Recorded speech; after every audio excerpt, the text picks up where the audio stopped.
When the 1971 Dodge Charger RT first rolled into showrooms, most people didn't know what to make of it. Dodge had taken one of the most recognizable silhouettes of the muscle car era and reshaped it into something wider, lower, and more dramatic. Some thought it looked too futuristic. Others said it was trying too hard. And a good portion of drivers genuinely believed Dodge had ruined the Charger entirely. What they didn't realize was that underneath all the styling debates sat one of the most capable performance platforms Dodge had ever built. An RT package engineered during the final desperate moments before the muscle car world began to collapse. The first thing that threw people off was the fuselage styling. Dodge wanted the 71 Charger to look like it had been sculpted by airflow rather than a design studio, and the body panels reflect that. The beltline sweeps upward, the roof is tighter and more aggressive, and the entire front fascia looks like a wind tunnel experiment frozen in metal. Buyers who were expecting the squared-off attitude of the late 60s Chargers walked up to the new model and felt confused.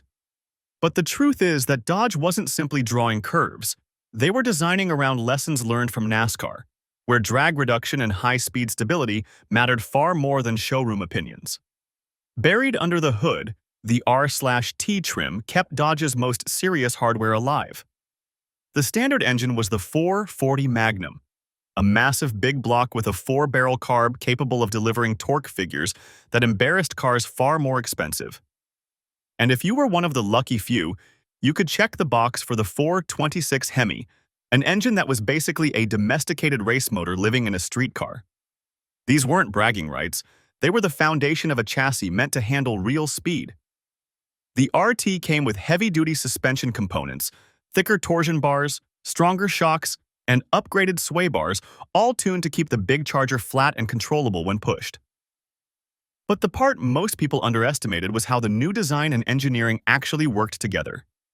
The longer rear quarters, the tighter wheel openings, the flatter roofline. All of it helped plant the Charger more confidently at high speed than the previous generation. Drivers who complained about the styling never realized that Dodge was trying to build a road-going version of the lessons they'd learned from the Daytona and the Charger 500. And while the Superbird-era aero cars were gone, their influence never disappeared. The interior, meanwhile, was driver-focused in a way Dodge hadn't attempted before. The dashboard wrapped around the driver with a cockpit layout inspired by aviation. Gauges sat deep in tunnels, controls angled toward the seat, and the RT package added a 3-spoke wheel that looked like it belonged in a race car.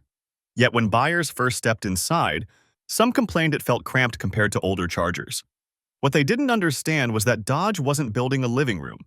They were building a machine that expected the driver to treat the road like a track. By the time 1971 rolled around, insurance companies had begun tightening premiums on high-horsepower cars, emissions rules were creeping in, and fuel economy concerns were starting to echo across the industry. Many people assumed the Charger RT was already outdated before it even had a chance to prove itself.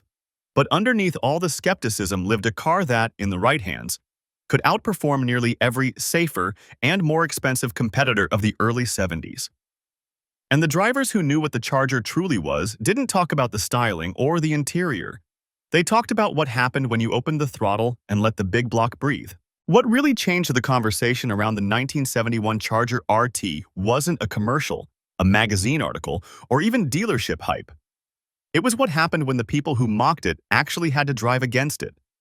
The first time a skeptical owner lined up next to one of these cars on a long stretch of road, the complaints about styling and interior space disappeared instantly. The 440 Magnum didn't ease forward, it lunged. It produced the kind of torque that didn't need to climb through the revs to make an impact. It simply delivered a wall of force that shoved the Charger ahead with an authority few cars of the era could match. The RT didn't feel light because it wasn't, but it felt planted in a way most muscle cars simply didn't. Dodge had engineered this car to behave at speed, and all the choices people criticized suddenly made sense when the world blurred around the windows. The new body shape wasn't just cosmetic, it sliced through the air far better than the previous generation. The longer, lower fuselage design helped the Charger settle as it accelerated, making it feel more like a big American-built GT car than a raw muscle machine that happened to be fast in a straight line. And for anyone who doubted the engineering, the first tight corner removed any remaining skepticism. The thicker torsion bars, reinforced suspension arms, and stiffer anti-roll bar setup all worked together to keep the front end locked onto the road. The Charger didn't lean in like a boat, it rotated with surprising precision for a car of its size. People who expected the weight to push the car wide found instead that the RT bit into the asphalt and held the line. The moment you felt the body settle mid-corner, you realized Dodge knew exactly what they were doing. Then there was the Hemi. Only a very small number of 1971 Charger RTs left the factory with the legendary 426 under the hood, but the ones that did became instant myths. The sound alone could change a driver's opinion of the entire car. It didn't roar like a normal engine. It pulsed, shook, and announced itself with the mechanical confidence of something built for competition. Drivers who had laughed at the Charger's new look found themselves watching its taillights disappear as the Hemi wound up and unleashed power that felt almost unfair for something wearing license plates. What really cemented the Charger RT's place wasn't just performance, it was timing. This was the last model year before emissions regulations and insurance restrictions forced Dodge to scale back power across the lineup. It was the final moment before the muscle car era dimmed. Most people didn't understand that while it was new, and they dismissed it as too different from the classic Chargers they loved, the 1971 RT was actually the last real chance Dodge had to show what it could do unrestricted.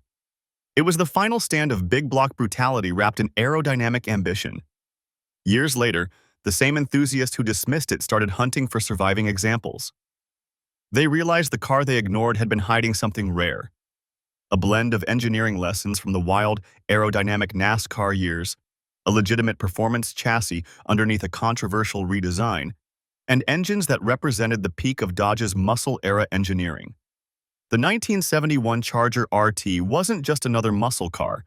It was the end of an era distilled into one machine, a car people misunderstood until they had no choice but to respect it. For many early buyers, the real turning point came not on a straight highway or an empty back road, but in the small, unspectacular moments, like merging onto a freeway ramp. The Charger's sheer size made people assume it would lumber its way up to speed, but instead the big block responded with a deep, immediate surge. Drivers who had spent years around small block cars or European imports suddenly realized that the Charger didn't build speed. It accumulated it with a kind of effortless confidence that felt completely out of proportion for something so heavy. That sensation alone started to change minds. You didn't just accelerate, you arrived. And this was where the car's misunderstood design started paying dividends. That sweeping roofline, the fastback curve, the lowered beltline, all the elements dismissed as too modern, were quietly stabilizing the body as the speedometer climbed. Even at velocities where other muscle cars became jittery or light in the nose, the Charger simply settled down and tracked straight. You could feel the front tires staying planted, the steering staying honest, and the whole chassis communicating in a way that told you Dodge had tuned this thing for more than stoplight races. It wanted distance, it wanted speed, it wanted the kind of driving that justified every controversial line on its body. But the true believers, the people who understood the car from the beginning, talked about something else entirely: durability. The R/T trim wasn't a fragile hot rod. It was engineered to take abuse. The beefed-up drive shaft, the reinforced rear axle, the heavy-duty cooling components, and the thicker suspension hardware made it a car that didn't complain when pushed. You could run it hard on a summer afternoon and the temperature gauge would barely move. You could take a long, punishing downhill grade and the brakes, while old school, would hold far longer than most of its competitors. Dodge didn't build the RT as a toy. They built it as a machine that assumed the driver would demand everything from it. Even the critics, the ones who mocked the fuselage look and swore Dodge had lost its mind, eventually found themselves facing an uncomfortable truth.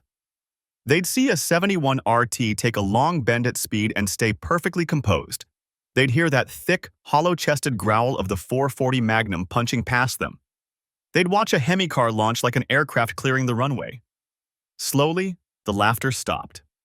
Slowly, the car everyone doubted became the car everyone quietly respected. And then came the part nobody saw coming: time. As regulations tightened, compression ratios dropped, Big block engines began disappearing from the order sheets, and insurance companies practically declared war on muscle cars. The 1971 Charger RT, mocked at launch, became the last surviving expression of Dodge's unrestricted engineering. It represented a moment frozen just before the curtain fell. While newer models grew quieter and less aggressive, the RT remained a snapshot of what American performance used to be when nothing and no one stood in the way. Years later, collectors would walk around surviving examples with a kind of reverence.